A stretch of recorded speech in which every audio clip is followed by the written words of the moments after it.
not too bad, okay, good sort of spine angle there and posture over the golf ball, okay, so you're getting your angles down there, not too bad, could be a little bit over the ball more, but for the most part pretty good there, okay.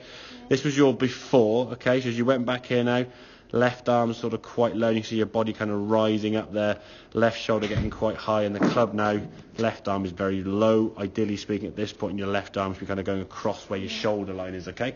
So because of this now, you've got to then try to drop into that golf ball, which on occasions you timed okay, hit some reasonable shots, but if you kind of went this way on the way back, and then that one on the way down, you basically move too far away from the ball, which then shoots the ones off in the corner, as you said with the hybrid, yeah?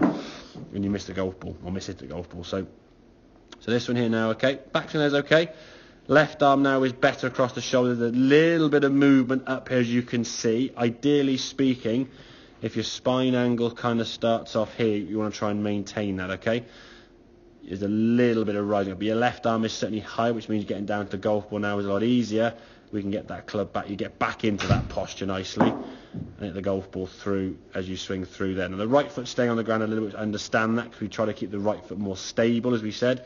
You can see that right foot there now isn't really moving that much, yeah? So I zoom in there, you can see you're kind of swinging around that right foot quite well. It's a little roll if I'm a bit critical, but it's not as much. We've had some sort of shots where you're almost rolling it completely.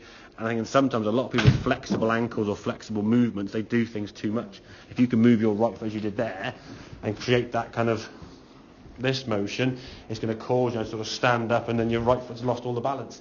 And if you're swinging onto this right side, as we said, you've got to be nice and sort of stable in that right knee, right hip, right foot to be able to push off that to the golf ball. If you're kind of up here and then trying to drop down, I think you'll fall over a few occasions. And then if you feel your balance is being lost, you're then trying to react and juggle the club all over the place. And, well, where's the ball going to go anywhere, isn't it, to be fair? So we can swing that a little bit more up. So some of the practice things we said there, a couple of drills you can do either in here, up against the wall, probably for you about 2 steps away from the wall. Just backswings, okay? So we're looking to hinge those wrists up, as we said, turn into that right heel. So we're sort of going up with the club and rotating. Okay, that'll be a good one there. And also the other one, but the club across your shoulders and just feel your body rotating.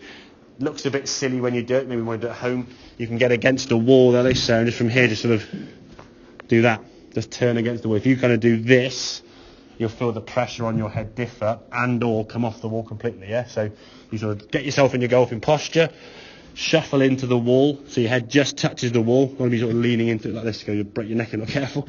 Lean into the wall there, okay, and from there, just turn your shoulders, trying to feel kind of an equal pressure throughout that movement, yeah, in terms of your head to the wall. If I do this, or I feel my head moving up the wall, you know you've changed, okay?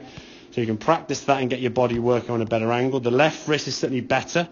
If we look at top of the backswing here now, your left wrist now is just slightly curving, not kind of where it was last time, kind of like bending 90 degrees. That's certainly a better position, which is good.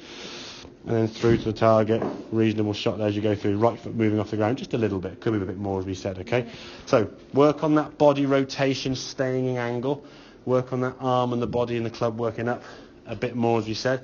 That's going to help you get the club back to the golf ball. What you will find now in the next week or two, because you've been missing the ground or catching the side of the ball, your reaction to do that is get lower, yeah? Yeah. Once you start getting the club working out better and turning better, you don't need to get lower. So you might find a few shots you just hit the ground behind the ball. Don't try and react against that by lifting the club or moving further from the ball or changing where the ball is, okay? It's just making swings with that same good movement and kind of learning where the ball is. It sounds daft to say, I know, but just kind of making some swings with that sort of compensation or adjustment each time.